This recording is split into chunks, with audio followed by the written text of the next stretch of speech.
Assalamualaikum warahmatullahi wabarakatuh. Saya Randy Aditya Pratama dari Prodi Pendidikan Bahasa dan Sastra Indonesia dengan akronim 70. Di sini saya akan membahas sedikit mengenai ketidaklangsungan ekspresi puisi dan latar belakang sosial budaya. Yang pertama kita masuk ke definisi ketidaklangsungan ekspresi dalam puisi. Ketidaklangsungan ekspresi dalam puisi merujuk kepada penggunaan bahasa yang tidak langsung atau tidak secara eksplisit menyampaikan makna dalam suatu karya puisi. Hal ini seringkali dilakukan melalui penggunaan metafora, simbol, personifikasi, ironi, atau berbagai bentuk figuratif lainnya. Tujuannya adalah untuk menyampaikan makna yang lebih mendalam atau mencapai efek estetis tertentu yang menuntut pembaca untuk merenungkan makna yang tersembunyi di balik kata-kata yang digunakan. Ketidaklangsungan ekspresi dalam puisi adalah salah satu dari 4 pokok yang perlu diperhatikan dalam produksi makna. Menurut semiotika, Michel Rivers menjelaskan mengenai ketidaklangsungan ekspresi dapat terjadi karena pergantian arti, penyimpangan arti, dan penciptaan arti. Penggantian arti dapat disebabkan oleh bahasa kiasan seperti perbandingan, metafora, personifikasi, dan sinekdogi. Penyimpangan arti dapat disebabkan oleh ambiguitas, kontradiksi, dan nonsense. Penciptaan arti dapat disebabkan oleh rima, enjambment, dan tipografi. Puisi seringkali menyatakan sesuatu secara kebalikannya untuk membuat pembaca berpikir dan fokus pada apa yang dikatakan. Kontradiksi atau pertentangan ini disebabkan oleh paradoks dan ironi. Ada beberapa manfaat ketidaklangsungan ekspresi dalam puisi, yaitu yang pertama meningkatkan kedalaman makna. Yang kedua mengundang berbagai interpretasi, dan yang ketiga menciptakan efek estetis.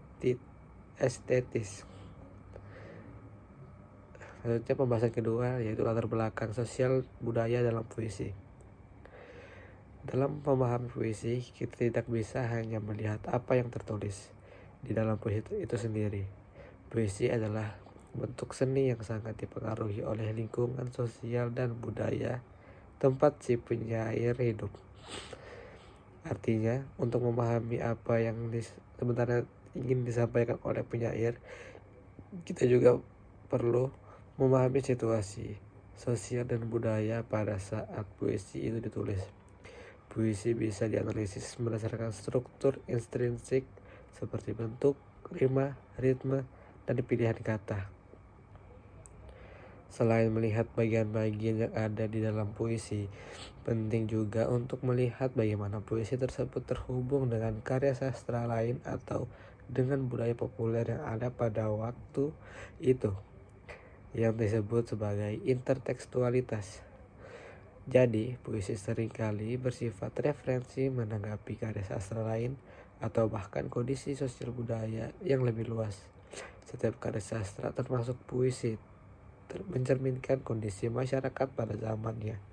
Misalnya, puisi yang ditulis pada masa perjuangan kemerdekaan Indonesia mungkin akan banyak bercerita tentang patriotisme, pengorbanan, dan rasa cinta tanah air. Karena itulah yang menjadi pengalaman dan perhatian utama masyarakat saat itu. Di Indonesia, keberagaman budaya sangat kuat karena negara ini terdiri dari berbagai suku bangsa.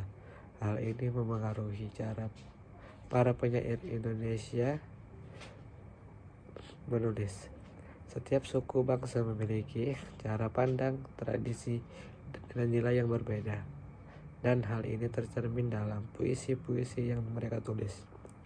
Oleh karena itu, untuk benar-benar memahami puisi yang ditulis oleh penyair, kita harus mengerti latar belakang budaya dari puisi penyair untuk bisa memberikan makna yang lebih dalam pada sebuah puisi, terutama puisi dari penyair Indonesia.